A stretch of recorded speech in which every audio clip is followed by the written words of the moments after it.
stop what you're doing and forget about breeding crested geckos, because the truth of the matter is you do not have what it takes. Unless you fully understand the top 5 reasons why you shouldn't breed crested geckos, which is what we're gonna go over today. Stick around while we explain why maybe breeding crested geckos is just not for you.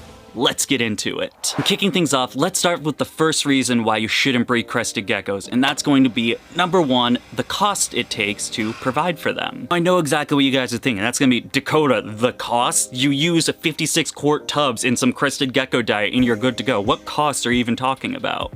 And while yes, it definitely starts out that way, the costs are very cheap. A little bag of crested gecko food for your couple of geckos, get some quart bins, and you spent like 50 bucks and boom, you're a crested gecko breeder.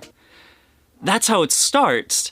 Then you let a couple of years go by and all of a sudden you have over 50 crested geckos, and those little tiny bags of crested geckos food just doesn't work anymore. So next thing you know, you are buying the 1 pound size of the crested gecko diet, and that's only lasting you a couple of weeks. They're just putting it away and you just can't keep up.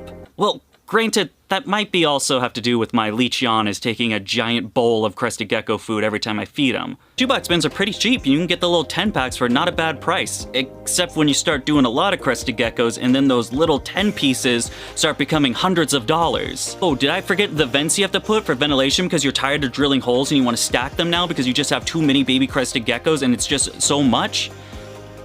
Yeah.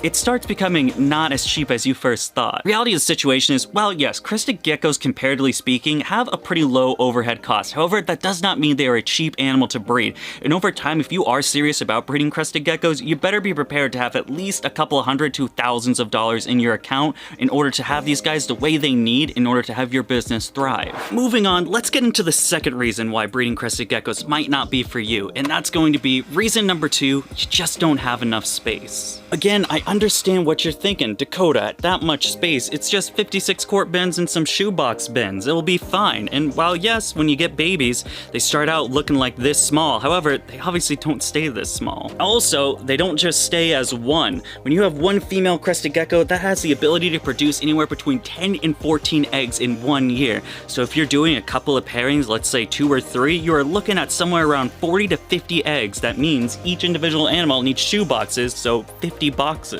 Lucky for me, I have a pretty sizable space. I have a lot of room in here, I have a lot of room to expand, and a lot of stuff to play with. However, there are other people that are not as fortunate as me. If you're breeding these animals in, let's say, your bedroom, or you just have a spare room perhaps, and you're putting these animals in, you're gonna run out of space here pretty quickly. While the first couple of years, maybe your first or second breeding season, it doesn't seem that much.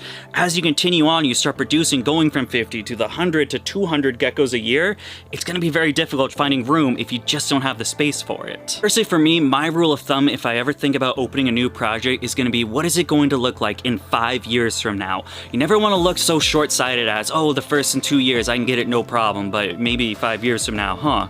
Well, it might become an issue. No, you definitely want to be foresighted without this, and that way you're not going to be the dude that gets a bunch of geckos, breeds for a year, and then sells them all because, oh, what do you know, I don't have the space for them. This is a big reason why I ended up getting rid of my tegu project. Now, in our other building, of course, I had enough room to raise a good amount of tegus. I probably have 20 to 25 adult breeding tegus at that building. However, this is a much smaller space, which means I could never do expanding with that project, which means it really just isn't a good place and a good fit for where we are at right now. I believe that is something you should always take into consideration before thinking about breeding crested geckos. We all want to be breeders, we all want to produce some amazing things.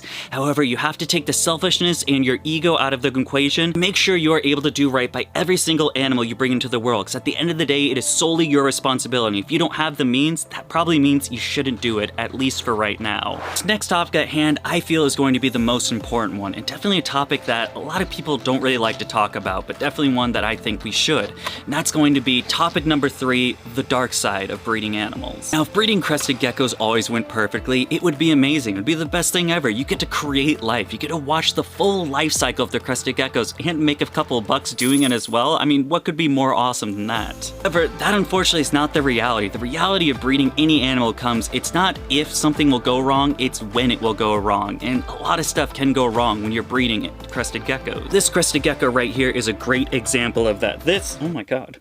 This is a very flighty crested gecko. This is, oh my god, this is Ziggy. Now, when Ziggy hatched out of the egg, he hatched with a super kinked tail, the kinkiest tail not like that I have ever seen. Now, as he's gotten older, it seems to have kind of fixed itself. It's not as bad as it was when he was a baby. However, the issue is, I have no idea why that happened. It's been the first and last animal to ever hatch out of the egg with a kink tail. I have no idea what I could have done to prevent it. I have no idea how to put it in the future, because this is the only time it's ever happened. We ended up holding him back just because I didn't want any type of health complication to be out there with my name on it. I never wanted to send an animal out where I'm not 100% sure it's going to thrive in their new home. So we held him back. He turned out to be a very beautiful gecko, very spotty. However, he does have that deformity that is kind of worrisome. Now, to be honest, that's a pretty good case scenario in my opinion. There is really a lot of things that could go wrong in breeding crested geckos. We're talking females getting egg complications from breeding. We're talking about animals crashing that you didn't catch fast enough and unfortunately died. We're talking about stillborns that go out of the egg and just can't make it out and unfortunately die within the egg. We're talking about animals that fail to thrive, little baby geckos that one day you'll walk in and they just didn't make it. A lot of stuff can go wrong, and while how amazing it is to bring life into the world, the reality is you're gonna also have to deal with death, and if you're not ready for that, then maybe it's not the time to breed crested geckos. Alright boys, I'm sorry for the interruption. I just want to talk a little bit real quick about the merch. If you're looking for a great way to support the channel while getting some absolutely badass merch, I mean, just check this out. We got Cresty in the front, Tokay in the back. Absolutely incredible. But hey, if crested geckos don't float your boat, which I mean, how can they not? But not to worry, we have a bunch of other incredible designs going from geckos, other geckos, well, more geckos. I think there's a chameleon one.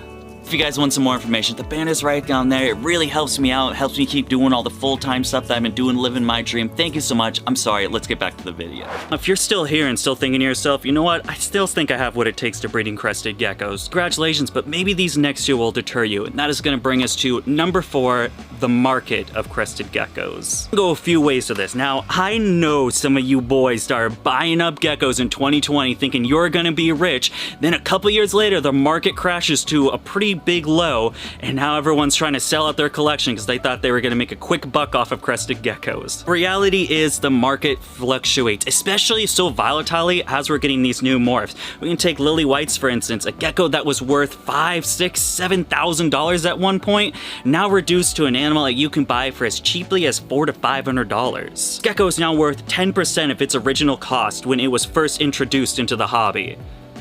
That would be a little scary if, oh my god. Handling this gecko is a little scary. Oh, did the lily white part, you're going back. Summarize this part, if you're a dude thinking you're gonna get some crested geckos, have low overhead costs and make a quick buck doing it, the reality is it's just not the case. Unless you get lucky and maybe you got them in 2017 and then you sold everything in 2020, you probably did make a quick buck. But that really, the biggest thing you should be concerned about when you're breeding any animal is going to be your passion behind it. Whether that be the passion behind the animal itself, the products you can do with it, anything. But you gotta make sure you have the love and passion for the animal, not just trying to do it for money. Because the reality is, the money comes and the money goes. Now, wrapping this video up, let's talk about the last reason why you probably shouldn't breed crested geckos. And that is going to be number 5, you don't have enough time in your day. When you only have a small collection of maybe a few to 5 crested geckos, you think feeding time, it's not that bad. You mix some food up, you squirt some in the cup, you're good to go. Magnify that 10 times. The never endless cycle of squirting bottle cap, putting in food, squirt bottle cap, food, open tub, food, open tub. Crested gecko runs out, spend 5 minutes chasing the animal, get the animal back in, it flips the food over, and now you have to change the paper towels because the paper towels are dirty and it's gonna mold. The truth of the matter is, as soon as you start getting a good number of crested geckos, say after 1 or 2 years again, it is going to quickly be very time consuming. I remember when I first started Dakota Blue Exotics, it would take me an hour, maybe 2 tops to do everything. At this point in time, it really does have to be my full-time job, just for the amount of time it takes to changing papers, changing substrate, changing foods, getting foods. Now you're doing crickets and also foods. Just opening up the lids on every one of those stupid shoe boxes is just, oh, so monotonous. Don't get me wrong, I absolutely love my job. I wouldn't change it in any way, but the fact of the matter is, it is very time consuming. And if you want to cut down on some of that time consumption, maybe we're talking new enclosures that aren't tubs. in a couple of months that might be happening. Then we're gonna go back to number 1, your overhead costs. If you wanna do rack systems for babies instead of shoebox bins, if you wanna do custom enclosures instead of tubs for crested gecko adults, you're either spending a lot more time or you're spending more money. The fact of the matter is there's really no in between with it. At the end of the day, you better have that passion we talked about a little bit earlier, because you're gonna be spending a lot of time with these geckos taking care of them. While I don't think everyone's ready to breed crested geckos, I do absolutely think they make the best pet. Here's actually a video right here of me explaining the 5 reasons why I do think so, and if you do just want to see some more new Cal content, here's a playlist going all over that. As always, boys and girls, if you made it this far in the video, make sure to leave a like and subscribe to the channel. It really helps us out over here. Of course, thank you so much for taking the time of your day to follow us over here at Dakota Blue Exotics. I will see you guys next time, but until then, goodbye.